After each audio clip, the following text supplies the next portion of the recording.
Lo dijo en la primera hora. Restan algo así como 18 días de campaña electoral. Y en este espacio, obviamente, en las 2 semanas y un poquito más que tenemos, vamos a seguir recibiendo a los candidatos, los más que podamos, a los candidatos a la alcaldía, prefectura, Consejo de Participación Ciudadana y Control Social, para poder seguir conociendo sus propuestas. Omar Ceballos está con nosotros. Él es candidato a la alcaldía del Distrito Metropolitano de Quito por la lista 1 de Centro Democrático. Omar, bienvenido. ¿Cómo le va? Buen día. Buenos días, Fabricio. Buenos días a todos los oyentes de Sonorama. Y realmente hace frío en la capital ya una semana con este tiempo, ¿no? Y creo que la lluvia sí viene mucho más pronto, ¿no? Sí, yo también creo eso. Bueno, a ver, primero quiero pedir una reacción, Omar Ceballos, sobre el debate de ayer en el que usted participó. ¿Cómo se sintió en el debate? ¿Se sintió cómodo? ¿Cree que el formato valió la pena? ¿Permitió aclarar dudas? ¿Cómo le vio el debate de los candidatos a alcaldes? Bueno, yo primero que tengo que confesar que estaba nervioso al inicio del debate porque no tengo la experiencia política de muchos que han debatido durante tantos años, pero creo que el formato no es el más adecuado. Los tiempos para poder desarrollar una idea, una propuesta que tenemos dentro del plan de trabajo es muy corto porque se tiene que concretar, por ejemplo, el tema de movilidad, que es un tema muy complejo en la ciudad de Quito. En un minuto es muy difícil explicar qué es lo que se tiene propuesto como plan de trabajo. Lo propio, la seguridad, son temas que en un minuto no podrías tú explicarlo. Y evidentemente cuando se tiene tan corto tiempo, las ideas quedan un poco en el aire, ¿no? Y creo que esto es lo que pasó con todos los candidatos y con todos los dos grupos de candidatos. Sin embargo, creo que aparte de algunos desliz, de algunos comentarios que para mi modo de ver son de muy mala categoría, pues el debate se mantuvo más o menos bien y se cumplió con esta forma que había planteado el CNE, ¿no? Ok, vamos en cambio, porque en estos espacios sí podemos profundizar algunos temas. Y yo quiero empezar tal vez por el papel de Omar Ceballos como concejal de Quito. Yo le pregunto a usted, Omar Ceballos, si no se siente corresponsable por su condición de ex concejal hasta octubre, fue concejal de Quito, usted tuvo que renunciar para ser candidato a la alcaldía. Usted fue concejal desde el año 2019. ¿Usted no se siente corresponsable de la crisis que está enfrentando la ciudad, Omar Ceballos? No, yo no me siento corresponsable porque las funciones del concejal no tienen nada que ver con el tema administrativo y el problema de la ciudad tiene que ver con decisiones que se han tomado, más decisiones políticas que técnicas para que la planificación de la ciudad vaya de una manera adecuada. Entonces, el momento que nosotros generamos ordenanzas o proponemos ordenanzas, ya es el Ejecutivo quien debe ejecutarlas. Yo, por ejemplo, desde el Consejo Metropolitano, exigir al primer mes que me den cuál es el modelo de gestión del manejo de residuos sólidos en la ciudad. Un tema que es preocupante, que todavía no se ve la magnitud de lo que puede llegar a ser si es que no se tiene una resolución clara de qué vamos a hacer con la basura en la ciudad. Hasta este momento no hay un modelo de gestión definido en la ciudad de Quito. Y esto tiene que ver directamente los alcaldes con los gerentes que han puesto. En el caso de las empresas públicas, en todas las empresas públicas de estos 4 años, creo que han pasado alrededor de un promedio de 5 o 6 gerentes en cada una de las empresas. Y esto hace que no se concluya ni con los programas, ni con una administración que pueda dar las soluciones a la ciudad. Por lo tanto, no hay una corresponsabilidad. Más bien en el Consejo, sobre todo los primeros meses, el primer año diría yo, se aprobó algunas ordenanzas, las decisiones que se tomaban en el Consejo casi siempre en algunos temas eran por unanimidad. Me refiero, por ejemplo, a la regulación de barrios. Se reguló los barrios, más de 200 barrios que se han regulado en este periodo. Al inicio de la administración municipal y del Consejo Metropolitano. Hablamos que el año 2019. Hablábamos del año 2019 hasta que llegó la pandemia. Se plantearon ordenanzas, se plantearon resoluciones que, a mi modo de ver, se tenía una idea clara de a dónde queríamos ir y se aprobaba ordenanzas. ¿En qué parte se rompió la armonía entonces del Consejo Metropolitano con el Ejecutivo local? Se rompió la armonía cuando comenzaron a ver estas falencias de la administración misma como tal. No nos olvidemos, Fabricio, que yo con otros concejales, al margen de todo el tema judicial que estaba previsto para el alcalde de Yunda, nosotros habíamos manifestado las deficiencias administrativas que tenía la ciudad. El tema del bacheo no se estaba actualizando. Repito, el tema del cubeto 10 que yo denuncié, que esto...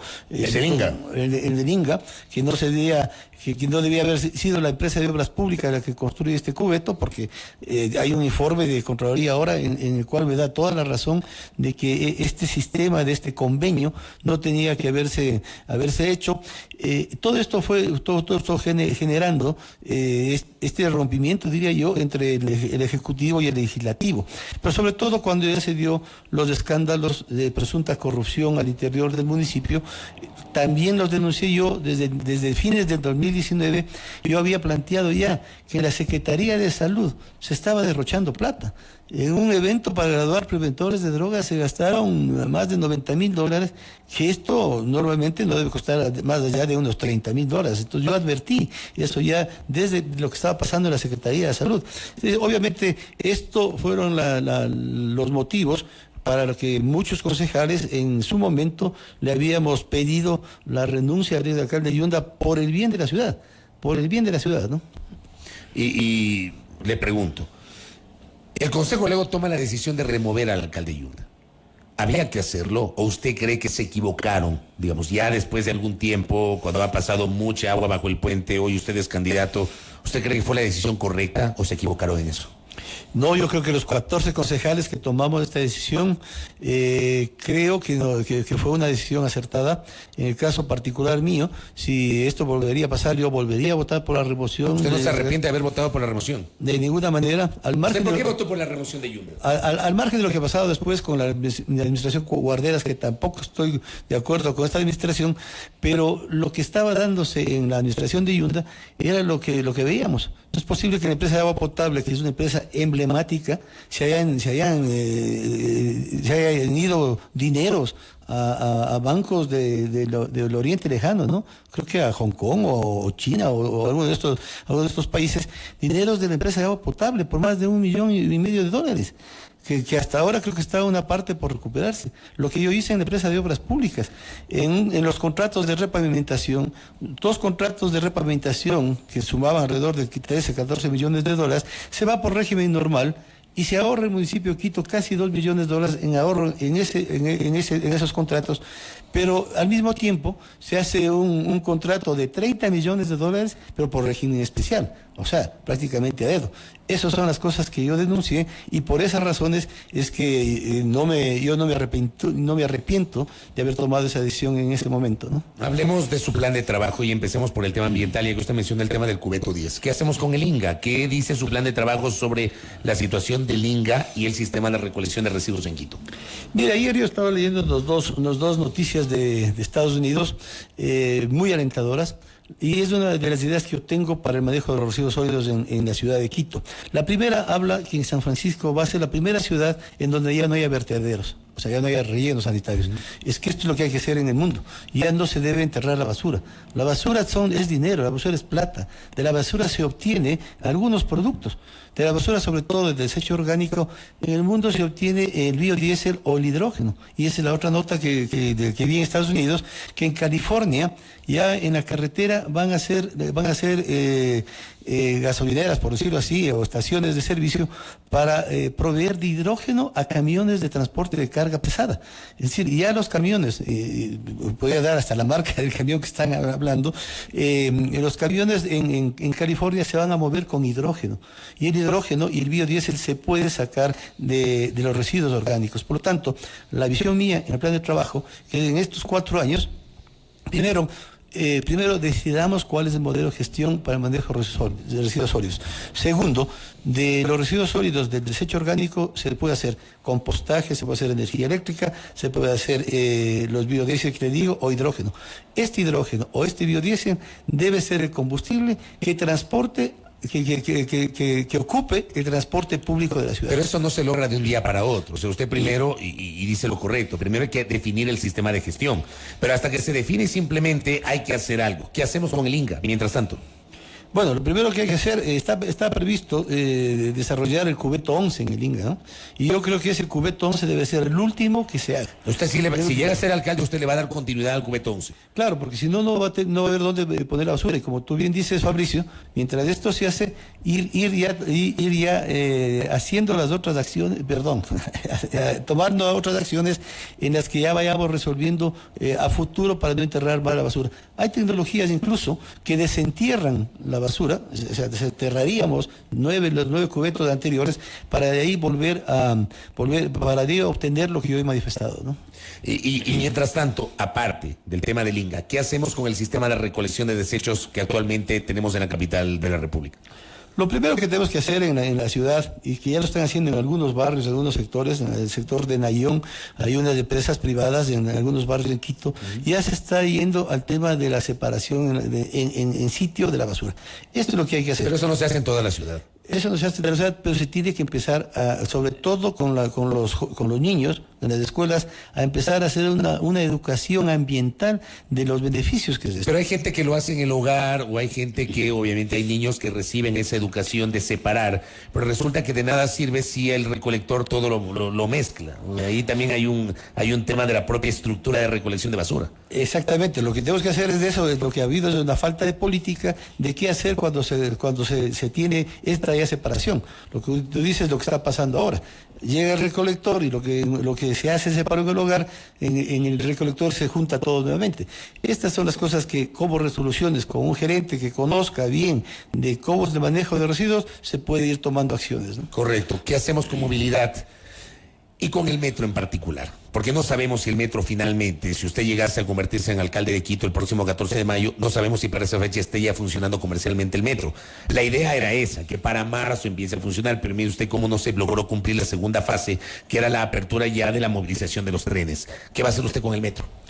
Fabricio, cuando en una entrevista tuya que me invitaste acá, yo había advertido que no iba a ser posible que en marzo opere comercialmente el metro. Y lo dije hace algunos meses, porque los temas en el metro, en la movilidad, son temas técnicos, no son políticos. O sea, no es posible que se diga que el 21 de diciembre abro yo las puertas para que conozcan cómo son las estaciones y para que tengan una especie de inducción de cómo utilizar el metro. ¿Acaso a los ecuatorianos, cuando vamos a un país europeo donde hay metro, nos dicen, pero señor, antes de que use el metro, tiene que tener una fase de inducción para que se suba? No, no es así. Y lo que más me extrañó es que justo el 21 de diciembre, un exceso de vanidad del actual alcalde, creo, ha sido el cumpleaños del alcalde.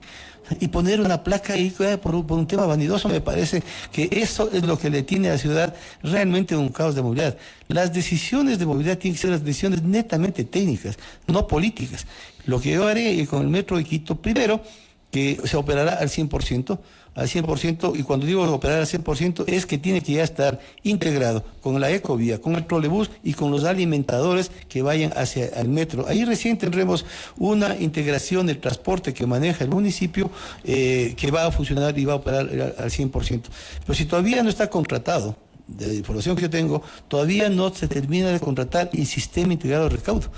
Y para que el sistema integrado de recaudo se pueda poner en las paradas, se necesita al menos de 3-4 meses para que esto funcione. Entonces yo por eso manifesté que en marzo no comenzará tampoco la operación comercial del metro de Quito. Nosotros, pero como usted dice, entonces, ¿cuándo comenzaría? Pues si todavía no han contratado el sistema de recaudo y no está listo, ¿cuándo comenzaría? Es que es lo que nos tiene que dar claridad a los actuales funcionarios, ¿no? No es cuestión de decir yo sí quiero que funcione tal día. ¿Dónde está el contrato y los plazos que tienen que cumplir esos contratos? Hay una consultoría contratada en julio del año pasado para el tema de la conectividad al interior del metro, que tenía solamente 90 días para entregarlos, o sea, se acabó el plazo ya hace rato, y la respuesta del gerente de metro dice que el contrato está en proceso. O sea, estas cosas son las que ya, cuando yo sea alcalde, se tienen que eliminar. Decisiones netamente técnicas y no políticas de la ciudad de Quito. ¿Fue netamente político el manejo del metro? Netamente político. Yo creo que sí, yo creo que desde hace 2 administraciones, porque esta no es la única inauguración que ha Y habido, ¿no? ustedes no podían hacer nada desde el Consejo, Omar. Lo único que podemos hacer y lo que hicimos siempre es pedir los informes. Permanentemente tuvimos nosotros la información del metro cada 15 días, pero nos daban a cuentagotas, sin decir claramente cuándo va a ser la operación. ¿Qué hacemos con las rutas y frecuencias actualmente asignadas al sistema de transporte urbano de Quito? Esto es necesario hacerlo, el transporte en superficie hay que variar, pero tenemos contratos vigentes hasta el 2027. El proceso de rutas y frecuencias que se dio en la anterior administración, que está cuestionado por la propia Procuraduría General del Estado, con un informe de posible nulidad que ha generado estas demandas, esto está en decisión judicial. Sin embargo, como los contratos están vigentes con todo el transporte municipal hasta el 2027 y la Secretaría de Movilidad tiene la autoridad para hacer variantes, en las rutas se tiene que hacer esas variantes. Por eso también, Fabricio, yo crearé la Autoridad Única de Movilidad. Porque esta dispersión de competencias que existe en Quito, que la semaforización está en obras públicas, que el control está en el MT, que la política, la Secretaría de Movilidad, que la empresa de pasajeros maneja una cosa, que el metro maneja otra cosa. ¿Va a unificar todo? Vamos a unificar todo. ¿Incluyendo el metro o el metro lo deja como empresa pública, aparte? No, yo creo que hay que unificarlo todo porque es una empresa que maneja pasajeros. Entonces no es necesidad de tener 2 empresas para mover los pasajeros. Porque otra cosa es el operador. El operador está contratado, que también de paso habrá que pedir a la Contraloría General del Estado que haga un examen especial sobre ese concurso, que recordemos, un rato se cayó, se volvió a verlo y otra vez se lanzó y ganaron los mismos, ¿no? Pero está firmado ese contrato, por lo tanto, en el tema de la ejecución de la obra, ya no se necesita la empresa Metro. Tenemos nosotros que unir a las 2 empresas porque ya se viene el manejo de la operación y manejo de transporte de pasajeros, ¿no? Ahora bien, ese nuevo organismo que usted plantea, ¿no sería el encargado de redistribuir las rutas y frecuencias? ¿Podría hacerlo? Más que de redistribuir, yo hablo de unas variantes de las rutas que se tiene ahora dentro de los contratos que están vigentes. Luego, en el año 2027, yo creo que ahí ya con la experiencia que tengamos en metro, con algunas propuestas que yo planteo, tenemos que darle transporte adecuado a los valles. Transporte que va al Valle de los Chillos es un transporte pequeño todavía, insuficiente, porque lo que tenemos que lograr en Quito es que la gente del sur de Quito utilice el metro, deje los vehículos en sus casas. Si tú vienes desde el sur de Quito, desde la parte del Tablón a las 7:30 de la mañana, vas a ver que los vehículos privados transportan una sola persona. El 80% de vehículos transportan una sola persona. Mucho más allá en los valles. Si tú vas al Valle de los Chillos, vas a ver que cerca del 90% de los vehículos que vienen del Valle de los Chillos, del Valle de Tumbaco, de Cumbayá, de Carapungo, de Calderón, más de 120.000 vehículos que vienen a Quito todos los días, el 90% transporta a una sola persona. Hay que resolver el transporte público hacia todos esos sectores. ¿Qué hacemos con los taxis, tanto los amarillos cuanto los que trabajan con plataformas digitales? Mira, en el tema de los taxis, los taxis amarillos tuvo un proceso, yo diría, realmente complejo. Recuerda que hace algunos años hubo denuncias muy fuertes sobre lo que pasaba en la Comisión de Movilidad en el municipio de Quito. Esta regularización se terminó. Hay una ordenanza que ya dio la finalización de toda esta regulación de taxis amarillos. El tema de las plataformas, el tema tiene que ver con la ley de tránsito que se aprobó en el año 2021, del 10 de agosto de 2021, que hasta ahora no tiene reglamento. Entonces, con este reglamento nosotros veremos cuáles son las acciones que plantea el Ejecutivo para que los municipios tomen acciones. Pero por ahora usted no tiene en su plan de trabajo, no tiene usted una decisión concreta sobre los taxis. Sobre las plataformas no hay una decisión de una Eso concreta. no depende del municipio. Exactamente, no depende porque hay la ley de transporte terrestre que plantea algunos artículos sobre el tema, pero para esto necesitamos que se reglamente estos temas, ¿no? ¿Tiene en su plan de gobierno, en su plan de trabajo, Omar Ceballos, alguna política vinculada al estímulo del transporte alternativo, las bicicletas, los scooters, etcétera? Sí, el tema de la movilidad en Quito tiene que ser un plan maestro de movilidad que tenga que ver con todas estas alternativas. Yo creo que lo más importante es la alternativa de la ciclovía, pero ciclovías que estén bien estructuradas y que estén bien estudiadas para que se las ubique donde sean necesarias. Volvemos al tema técnico. Hay ciclovías que se han hecho en la ciudad de Quito que me parece que no ocupan una sola bicicleta. Y te hablo, por ejemplo... ¿En dónde, por ejemplo? Te hablo, por ejemplo, en la calle Tamayo, abajo de la Universidad Católica, Tamayo, Ventimilla. Por ahí no transita una bicicleta nunca. Lo que pasó hace muchos años en la calle Ulloa, tampoco transitaba una sola bicicleta y se tuvo que levantar todos esos volardos. O sea, usted dice que esas ciclovías fueron implementadas ahí sin un estudio previo. Yo creo que los estudios no se hicieron a profundidad estos estudios previos. Hay otro problema, por ejemplo, en el redondel de la Floresta. En el redondel de la Floresta se generaron como 2 ciclovías de doble vía, creo, porque ese redondel se ha vuelto un caos, porque hay algunos, se llamaba ahí un laboratorio de movilidad, que no se sabía qué mismo querían hacer. Estas cosas tienen que ser, repito, analizadas de manera técnicamente. En el tema de la ciclovía, por ejemplo, en el sur de Quito, en la Cardenal de la Torre, es una avenida estrecha, se puso la ciclovía, muy pocas bicicletas pasan ahí, y es más, ahora se paran los carros, como la mala costumbre que se tiene en Quito, de parar en doble vía, suponiendo las lucecitas de parqueo, creen que ya está hecho todo, ¿no? De manera que en la Cardenal de la Torre muchas veces dejan solo un carril para circular. Por lo tanto, las ciclovías, la posibilidad de la bicicleta, que yo creo que lo que hay que dar mucho énfasis es al uso de la bicicleta, creo que estos scooters, estas otras alternativas son más de cercanía. Un scooter no debe servir para movilizarse más allá de unos 2 kilómetros a la redonda y no que se vuelva un transporte público, ¿no?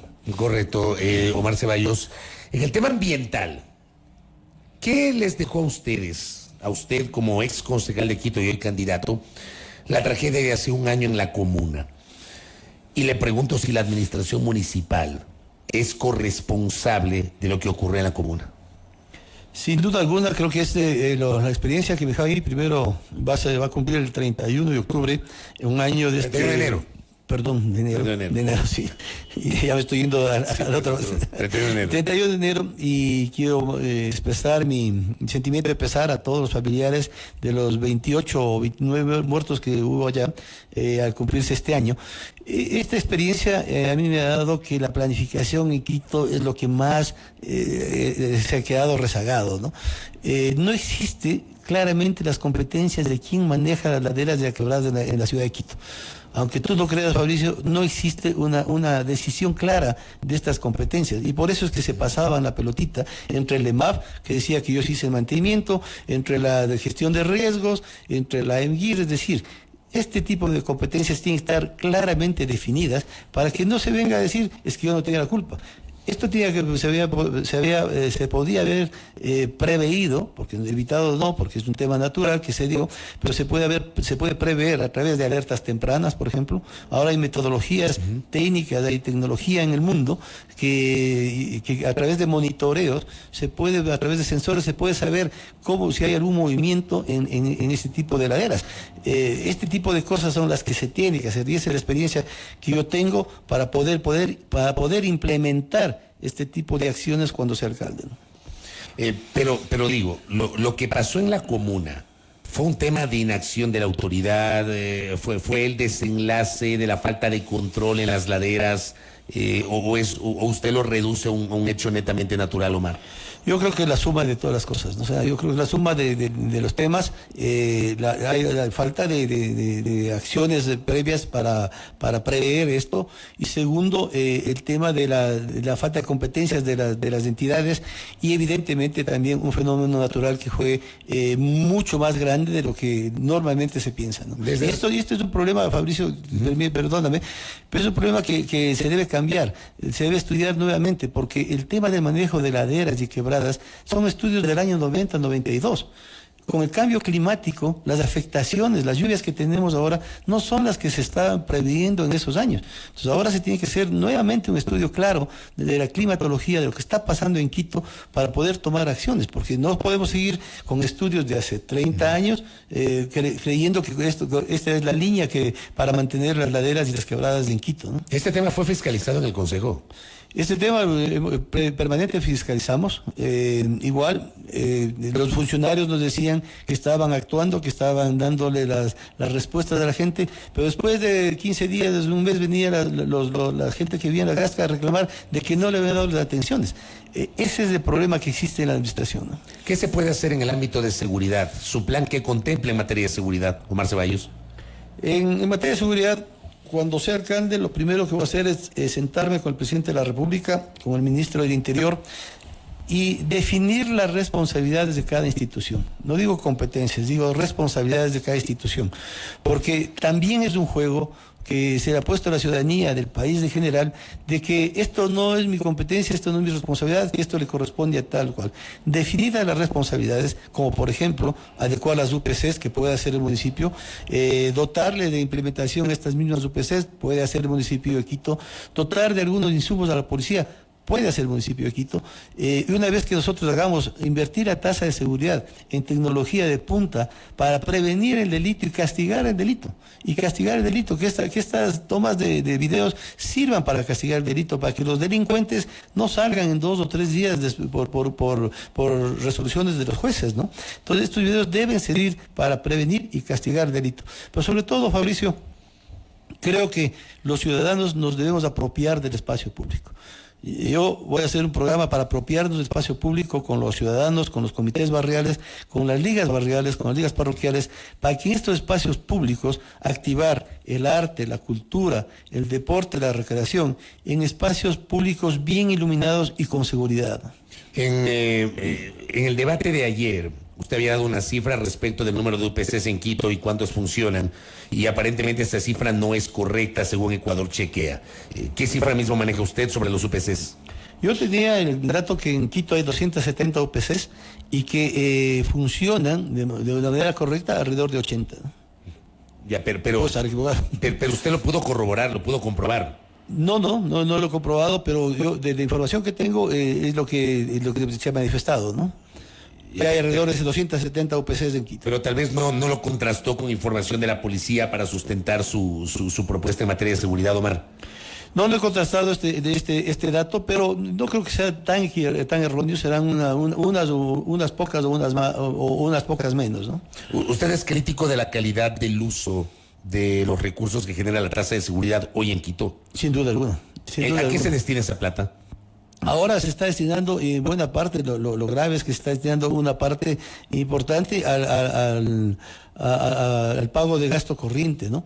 Entonces, esto se tiene que optimizar, tiene que ir directamente, sobre todo, a la implementación de tecnología de punta, como te manifestaba. Correcto. Omar Ceballos, suerte en el resto de la campaña, muy amable. Gracias, Fabricio, a ti. Muy gentil. Omar Ceballos, candidato a la alcaldía de Quito por la lista 1 de Centro Democrático, explicando acá parte de su propuesta de campaña rumbo a las elecciones 2023. Pausa, aquí en la primera hora. Primera plana. Todas las noticias, todas las voces.